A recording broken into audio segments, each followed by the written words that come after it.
Studio.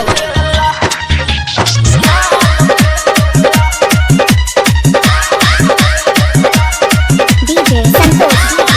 राज कुछला सभे पागल आइल बाटे नच देखे आइल बाटे सभे पागल आइल बाटे नच देखे आइल बाटे ढोढ़ी देखेला हाय हाय ढोढ़ी देखेला त सुना हो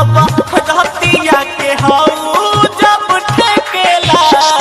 लहंगा से माल फेंकेला त सुना हो रहतिया के हऊ जब ठेकेला लहंगा से माल फेंकेला। डीजे संतोष राज कुछला स्टूडियो।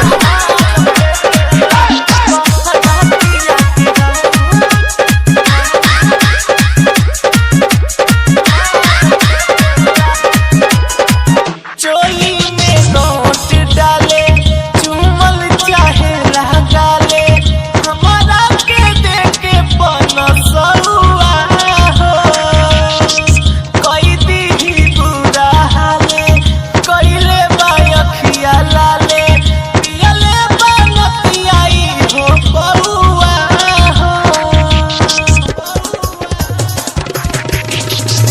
चोली में नोट डाले चुमल चाहे लगाले हमारा के देके बनसुआ हो कोई दी बुरा हाले कोइले बायखिया लाले पियले बनतियाई हो बउआ हो गोली चलावाई लागे बैठल बाटे खोया के चौकी छेदेला हे हो चौकी छेदेला त सुन रे रहतिया के हऊ जब ठेकेला लहंगा से माल फेंकेला त सुन रे रहतिया के हऊ जब ठेकेला लहंगा से माल फेंकेला। डीजे संतोष राज कुछला सुबह बिहारी कहे फेरा में हमारे रहे रंजन बिकी का बताई हो संदीप तिवारी आइल हमारा के देख बगल आइल लागो